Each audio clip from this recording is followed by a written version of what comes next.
I didn't believe my sister when she first told me about the room. She'd just moved into that old Victorian house on the edge of town. The one with the overgrown hedges and paint-chipped windows. The kind of place people whisper about, but never out loud. She called me on a Tuesday. Said something strange was happening.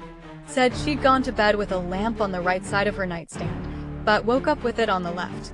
Said her closet was on the opposite wall the next morning. I laughed it off. Blamed it on stress. Or maybe a weird dream. But then she sent me pictures. 2 photos. Taken 12 hours apart. And they didn't match. At all. The furniture had moved. The windows had changed shape. Hell, the damn wallpaper was different. And here's the thing.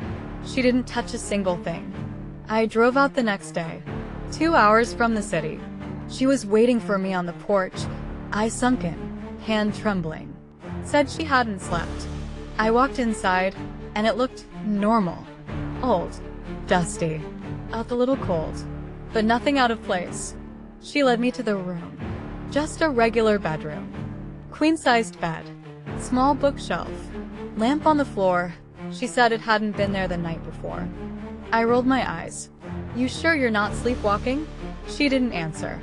Just handed me her phone. Video recording. 8 hours of surveillance from the night before. I watched. At 3:13 a.m., the feed glitched. Just a flicker, barely noticeable. But when it cleared, the entire layout was different. Bookshelf vanished. A mirror appeared. The bed was now facing the opposite wall. No sound. No motion. Just a silent shift. I'll admit, I felt a chill crawl up my spine. Something wasn't right. That night I stayed. Set up my own camera.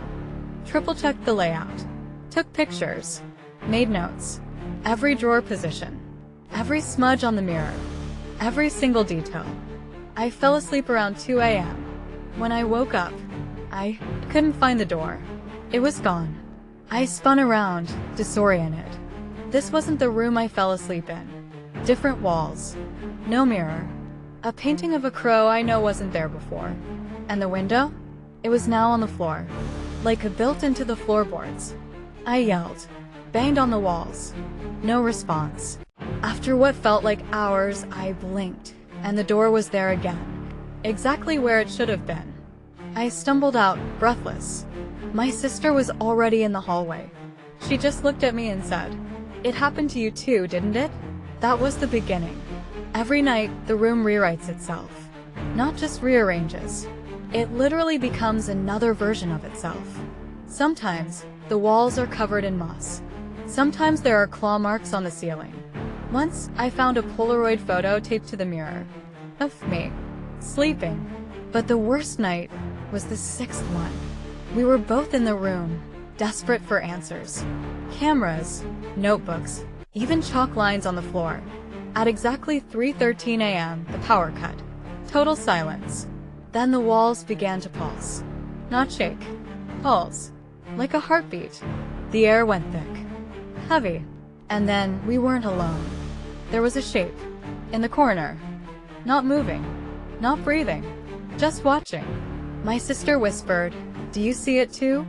I nodded. Neither of us dared blink. When the lights flicked back on, it was gone. But so was our footage. Every SD card? Blank. Every device? Corrupted. And etched into the wall, in jagged black letters, were the words, "Do not observe." We tried to leave the house that morning. But every road just looped back to the house. No matter which way we drove. 10 minutes. 1 hour. Didn't matter. We'd blink and find ourselves back at the driveway. Something was keeping us there. Trapping us. The room was feeding on us. I realized something. The room doesn't just rewrite itself. It rewrites reality. The longer you stay, the more you forget what was real. What day it is. Who you are. By the 8th night, my sister started changing. She'd wake up in a different outfit. Her voice sounded off. Like a recording played too slow. Sometimes she'd refer to things I never told her. Or speak in languages she never learned. I confronted her once. Asked if she was still my sister. She smiled. But it wasn't her smile. And said, "She left 3 nights ago." I locked myself in the bathroom for 2 hours. When I came out, she was back to normal. Crying. Apologizing. Said she didn't remember anything. But I didn't believe her. Not anymore. On the 10th night, I had a plan. I carved my name into my forearm. Made notes. Hid my phone in a ceiling tile. If I was going to be rewritten, I needed proof I existed before. At 3:13 a.m., the room turned inside out. Floor became ceiling. Windows bled light. The bookshelf whispered names. Some I recognized. Some I didn't. I woke up in the front yard. Phone gone. Name scar healed. And the house? It was a vacant lot. No building. No porch. Just grass. And a single red door standing in the middle. No frame. Just the door. I ran. Never looked back. It's been 3 months now. And every night at 3:13 a.m. my phone buzzes. No number. No name. Just one message. You're not out yet. The messages didn't stop. Every night, 3:13 a.m. sharp.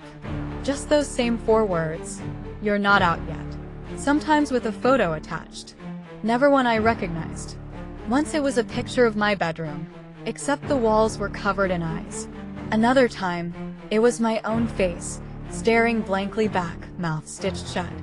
I tried smashing the phone, burned it, buried it. But every morning, it was there again, on my nightstand, fully charged, waiting. I moved cities, deleted every trace of myself online, changed my name, but the texts followed, always. Then, 3 weeks ago, I got a knock at the door. No one there, just a box. Inside it, a mirror, from the room. I knew it instantly. Same ornate silver frame, same tiny crack in the top right corner. I smashed it, no hesitation. But my reflection didn't shatter.